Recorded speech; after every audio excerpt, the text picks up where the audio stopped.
প্রতারণার অভিযোগে আন্তর্জাতিক চাপে আদানি, বাংলাদেশের সাথে চুক্তি পুনর্বিবেচনার সুযোগ।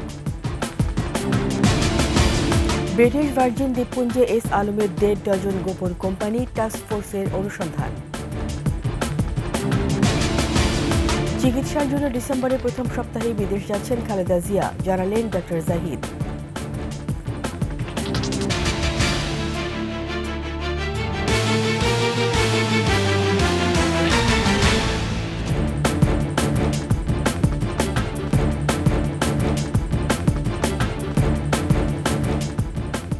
শুনছিলেন সংবাদ শিরোনাম। আমন্ত্রণ 21 সংবাদের সাথে আছি আমি রীতা চৌধুরী। দর্শক, 21 টেলিভিশনের সংবাদ একই সাথে সরাসরি দেখতে পাবেন আমাদের ফেসবুক পেজ www.facebook.com/2124 অনলাইনে। সাবস্ক্রাইব করতে পারেন www.youtube.com/@21TV চ্যানেলে। ঘুষ প্রতারণার অভিযোগে মার্কিন আদালতে মামলা ও কেনিয়া সরকারের চুক্তি বাতিলের পর আন্তর্জাতিকভাবে চাপের মুখে পড়েছে ভারতের আদানি গ্রুপ। এই অবস্থায় বাংলাদেশের সঙ্গে আদানি গ্রুপের বিদ্যুৎ চুক্তি পুনর্বিবেচনা নিয়ে নতুন সুযোগ তৈরি হয়েছে। বিদ্যুতের উচ্চ মূল্যের বিষয়েও এখন তাদের উপর বাংলাদেশ চাপ প্রয়োগ করতে পারবে বলে মনে করছেন বিশ্লেষকরা। ভারতীয় সংবাদ মাধ্যম দ্য হিন্দু প্রকাশিত প্রতিবেদনে উঠে আসে এসব তথ্য। বিস্তারিত দুলি মল্লিকের ডেস্ক রিপোর্টে। ভারতের আদানি গ্রুপের সঙ্গে করা 1600 মেগাওয়াট বিদ্যুৎ সরবরাহ চুক্তি নিয়ে বাংলাদেশের উচ্চ আদালত তদন্তের নির্দেশ দেওয়ার পরদিনই যুক্তরাষ্ট্রে ঘুষ ও প্রতারণার দায়ে অভিযুক্ত হন গৌতম আদানি সহ 7 শীর্ষ কর্মকর্তা। এরই ধারাবাহিকতায় আদানি গ্রুপের সঙ্গে হওয়া 2টি চুক্তি বাতিল করে কেনিয়া। এ অবস্থায় বাংলাদেশ সহ বিশ্বের বিভিন্ন দেশের সঙ্গে জ্বালানি, বিদ্যুৎ সহ নানা ইস্যুতে আদানি গ্রুপের সঙ্গে চুক্তিগুলো নতুন করে প্রশ্নের মুখে পড়েছে। বাংলাদেশে 2017 সালে আদানি গ্রুপের সঙ্গে বিদ্যুৎ সরবরাহ নিয়ে শেখ হাসিনা সরকারের চুক্তি হয়। 2023 সালে ঝাড়খণ্ডের 800 megawatt ultra super critical thermal power unit থেকে বাংলাদেশে বিদ্যুৎ সরবরাহ শুরু করে আদানি গ্রুপ। তবে শুরু থেকেই বিতর্কের মুখে পড়ে ওই প্রকল্প। প্রশ্ন ওঠে বিদ্যুতের চড়া মূল্য নিয়ে। শেখ হাসিনা সরকারের পতনের পর আদানি গ্রুপের বিদ্যুৎ চুক্তি নিয়ে তদন্ত শুরু হয়। পুনর্বিবেচনার নির্দেশ দেয় আদালত। এ অবস্থায় নতুন করে আলোচনায় কিভাবে লাভবান হতে পারে বাংলাদেশ তা তুলে ধরে ভারতীয় সংবাদ মাধ্যম দ্য হিন্দু।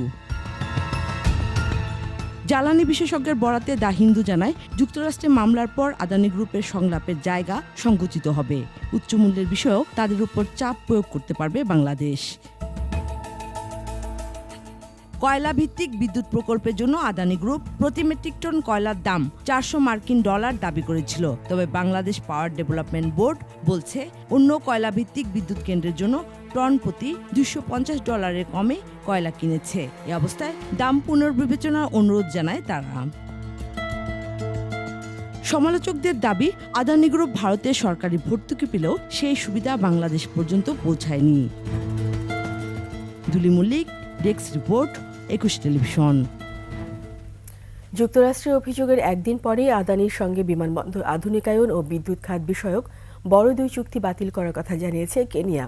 এদিকে মোদী সরকার আদানি গ্রুপকে রক্ষা করছে অভিযোগ তুলে দ্রুত আদানির বিরুদ্ধে সংসদীয় তদন্তের দাবি জানিয়েছেন ভারতীয় বিরোধী দলীয় কংগ্রেস নেতা রাহুল গান্ধী। আফসানা নীলার ডেস্ক রিপোর্ট। একদিন আগেই ভারতের দ্বিতীয় শীর্ষ ধনী গৌতম আদানির বিরুদ্ধে অভিযোগ আনে যুক্তরাষ্ট্র। বলা হয় $250 মিলিয়ন ঘুষের পরিকল্পনা করেছিলেন আদানি।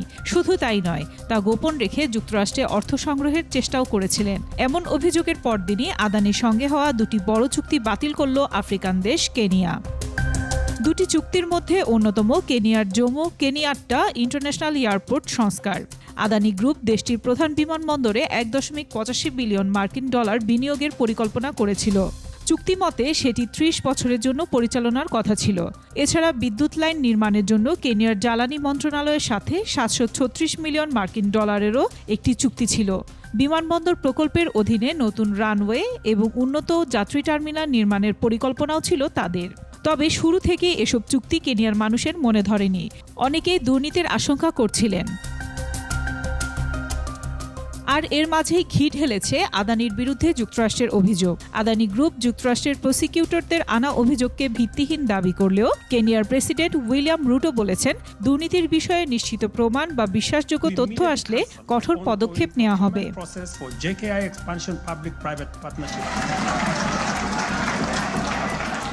এদিকে গত জানুয়ারিতে নিউ ইয়র্ক ভিত্তিক প্রতিষ্ঠান হিডেনবার্গ রিসার্চের একটি রিপোর্ট প্রকাশিত হওয়ার পর গৌতম আদানির মালিকানাধীন বিভিন্ন কোম্পানির শেয়ারের মূল্যে ধস নামে। এতে এক সপ্তাহেই প্রায় $250 কোটি ব্যক্তিগত ধনসম্পদ উধাও হয় আদানির। অন্যদিকে আদানির দুর্নীতি নিয়ে আবারও বিতর্কের মুখে পড়েছেন নরেন্দ্র মোদীর বিজেপি সরকার। বিরোধী দলীয় কংগ্রেস নেতা রাহুল গান্ধী গৌতম আদানির বিরুদ্ধে সংসদীয় তদন্তের দাবি জানিয়েছেন। আদানিকে মোদী সরকার সুরক্ষা দিচ্ছে বলেও অভিযোগ করেছেন এই নেতা। ভারতের এই বিতর্কিত আদানি গ্রুপের সঙ্গে বাংলাদেশের অসম ও অন্যায্য বিদ্যুৎ চুক্তির বিষয়ে অনুসন্ধানে এরই মধ্যে উচ্চ ক্ষমতাসম্পন্ন কমিটি গঠন করে প্রতিবেদন জমা দেওয়ার নির্দেশ দিয়েছেন high court. Afsana Nila, desk report, 21 television. British Virgin দ্বীপপুঞ্জে অন্তত 1.5 ডজন গোপন কোম্পানি খুলেছেন ব্যাংক মাফিয়া সাইফুল আলম মাসুদ ওরফে এস আলম। ব্যাংক লুটে অর্থ পাচার করে 2011 থেকে 2024 সাল পর্যন্ত এসব কোম্পানি খুলেছেন তিনি। পাচার হওয়া সম্পদ ফেরত আনা ও ব্যবস্থাপনায় গঠিত আন্তঃসংস্থা টাস্কফোর্সের অনুসন্ধানে এই ভয়ঙ্কর তথ্য উঠে এসেছে। মেহেদী হাসানের রিপোর্ট। ব্রিটিশ ভার্জিন দ্বীপপুঞ্জ ক্যারিবীয় অঞ্চলের এই দ্বীপপুঞ্জে কর্পোরেট কর, সম্পত্তি কর ও বিক্রয় কর নেই। বিনিয়োগকারীরা ব্যবসার গোপনীয়তা রক্ষার অধিকার পান। এ কারণে শেল কোম্পানি বা গোপন কোম্পানি গঠন করে পরিচালনার অবাধ সুযোগ রয়েছে ব্রিটিশ ভার্জিন দ্বীপপুঞ্জে। বাংলাদেশের কুখ্যাত ব্যাংক ডাকাত সাইফুল আলম মাসুদ উরুফে এস আলম এই সুযোগটি নিয়েছেন। ব্রিটিশ ভার্জিন দ্বীপপুঞ্জে এস আলম ও তার পরিবারের অন্তত 18টি কোম্পানির খোঁজ পেয়েছে পাচার হওয়া সম্পদ ফেরত আনা ও ব্যবস্থাপনায় গঠিত আন্তঃসংস্থা task force.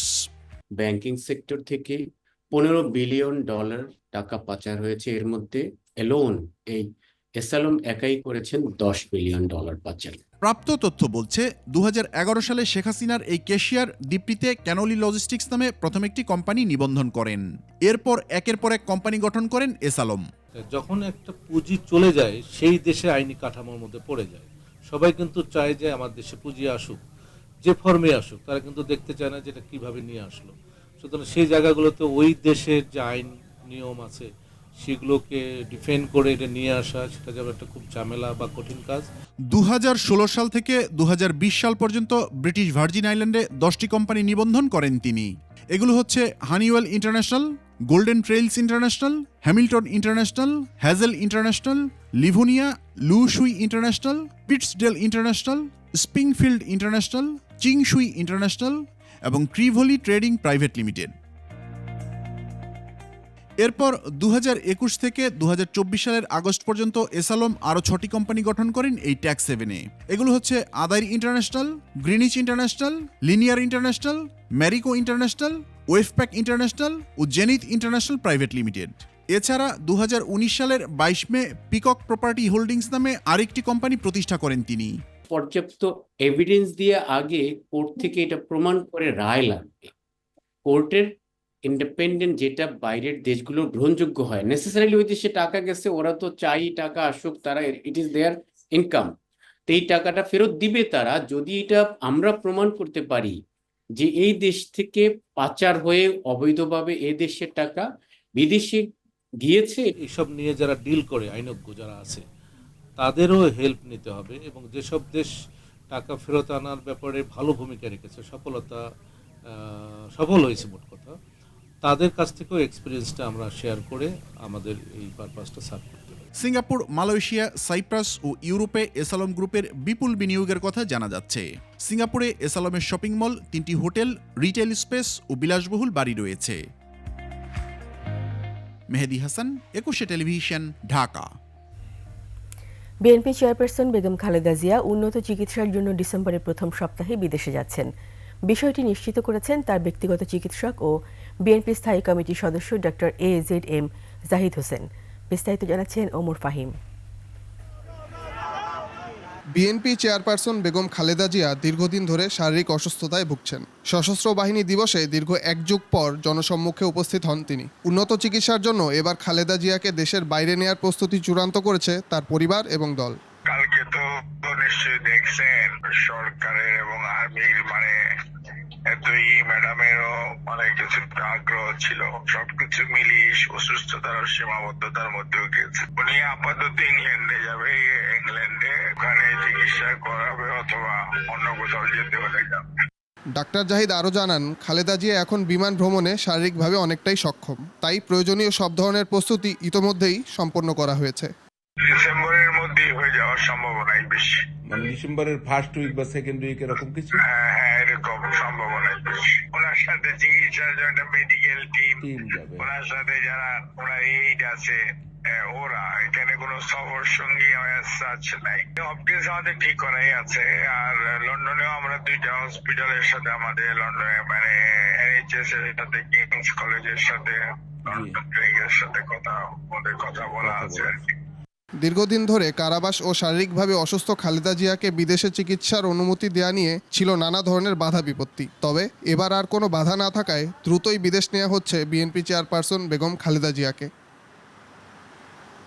Omar Fahim, 21 television, Dhaka. নির্বাচন যত দ্রুত হবে দেশের জন্য ততই মঙ্গল বলে জানালেন বিএনপি মহাসচিব মির্জা ফখরুল ইসলাম আলমগীর। সন্ধ্যায় যশোরে ফ্যাসিবাদ বিরোধী দীর্ঘ আন্দোলন ও আজকের প্রেক্ষিত শীর্ষক অনুষ্ঠানে তিনি আরও বলেন, নির্বাচিত সরকার শক্তিশালী হয় কারণ তাদের পেছনে জনগণ থাকে। বলেন, বিএনপি প্রথম থেকে সংস্কারের কথা বলে আসছে, তবে সেটা হতে হবে টেকসই, তাতে জনগণের সমর্থন থাকতে হবে। ফ্যাসিবাদ হটানোর মতো ঐক্যবদ্ধ থেকে গণতান্ত্রিক দেশ নির্মাণের আহ্বান জানান মির্জা ফখরুল ইসলাম আলমগীর। এই নির্বাচন যত দ্রুত হবে সমস্যাগুলো তত কমে আসবে। নির্বাচিত সরকার যখন ক্ষমতায় থাকবে বা দেশগুলোর দায়িত্বে থাকবে তখন তার শক্তি হবে আলাদা, তার শক্তি হবে জনগণের জন্য। সব কিছু বাতিল করে দিলে হবে না, পুরোনোদের নিয়েই কিন্তু আজকে আমাদেরকে ধাপে থেকে এগোতে হবে। যৌক্তিক সংস্কার শেষে জাতীয় নির্বাচন দেওয়ার দাবি জানিয়েছেন জামায়াতের সেক্রেটারি জেনারেল সাবেক এমপি অধ্যাপক মিয়া গোলাম পরোয়ার। বিকেলে মেহেরপুরে কর্মী সম্মেলনে তিনি এই দাবি জানান। তিনি আরও বলেন, সুষ্ঠু নির্বাচনের জন্য অন্তর্বর্তী সরকারকে সব ধরনের সহায়তা করতে প্রস্তুত জামায়াত। এখন নতুনভাবে দেশটাকে গড়তে ও জনগণের ভোটাধিকার ফিরিয়ে দিতে সবাইকে একযোগে কাজ করতে হবে। জামায়াত ক্ষমতায় গেলে আল্লাহর নিয়ম অনুযায়ী সুবিচার হবে, বৈষম্য থাকবে না, বেকারদের কাজ দেওয়া হবে, সব ধর্মের মানুষ তাদের ধর্মীয় কাজ নিরাপত্তার সাথে পালন করবে।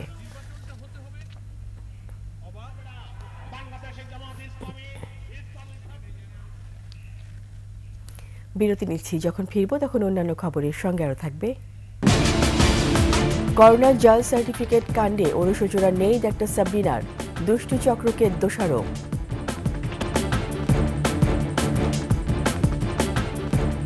আমার আমন্ত্রণ 21 সংবাদে। ডাক্তার সাবরিনা হোসেন দৃষ্টি, সবার কাছে পরিচিত ডাক্তার সাবরিনা নামে। পেশায় একজন কার্ডিয়াক সার্জন, তবে সামাজিক মাধ্যমে নিজেকে ভিন্ন আঙ্গিকে তুলে ধরতে তার জুড়ি মেলা ভার। ব্যাপকভাবে প্রথম আলোচনায় আসেন করোনাকালে। সনদ জালিয়াতি মামলায় 3 বছর জেলও খেটেছেন সাবরিনা। সাময়িক বরখাস্ত করা হয় হৃদরোগ ইনস্টিটিউট ও হাসপাতাল থেকে। 21 টেলিভিশনের কাছে দাবি করলেন, একটি দুষ্ট চক্র টার্গেট করে তাকে ফাঁসিয়েছে। মঈনুল হাসান মাসুদের ক্যামেরায়, বাকিটা থাকছে দীপু শিকদারের রিপোর্টে। ডাক্তার সাবরিনা পেশায় চিকিৎসক, তবে দেখে মনে হতে পারে সিনে জগতের পরন্ত কোনো তারকা। আগাগোড়াই সামাজিক যোগাযোগ মাধ্যমে নিজেকে নানাভাবে উপস্থাপন করতেন তিনি।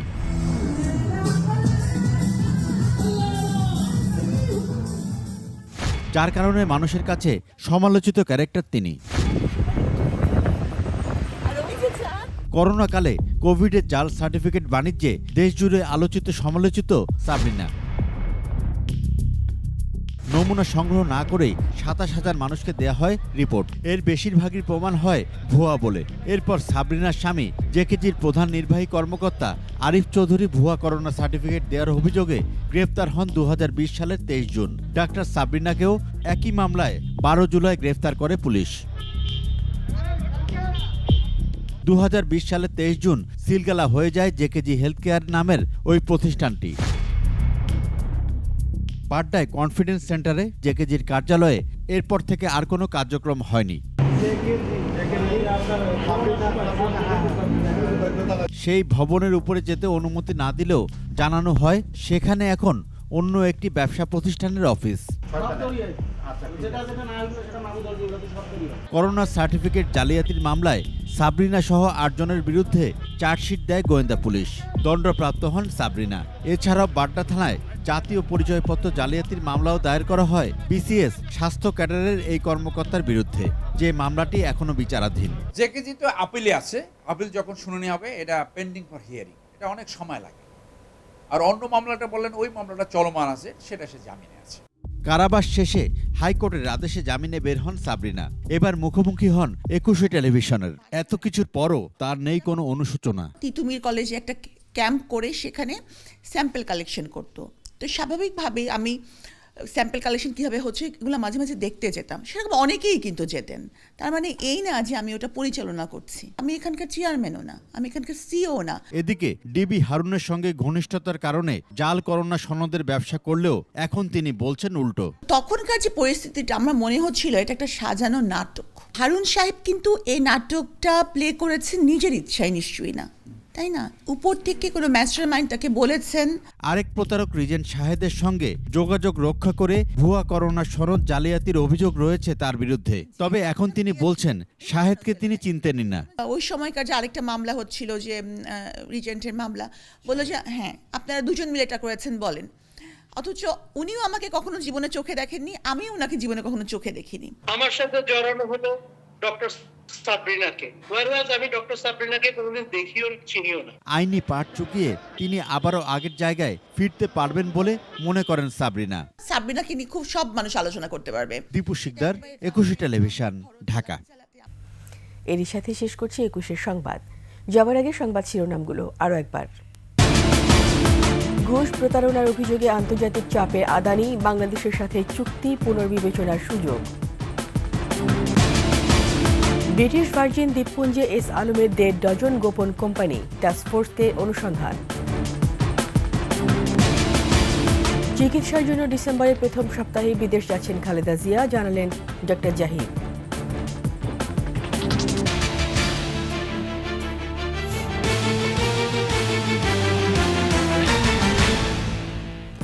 সবশেষ সংবাদ জানতে ডায়াল করুন 2021 নম্বরে, আর ভিজিট করুন 21-tv.com ওয়েবসাইটে। ফেসবুকে ভিজিট করতে পারেন www.facebook.com/2124 অনলাইনে। সাবস্ক্রাইব করতে পারেন www.youtube.com/@21etv চ্যানেলে। এতক্ষণ সঙ্গে থাকার জন্য সবাইকে ধন্যবাদ। পরবর্তী সংবাদ দেখার আমন্ত্রণ রইল। 21-এর সাথেই থাকুন।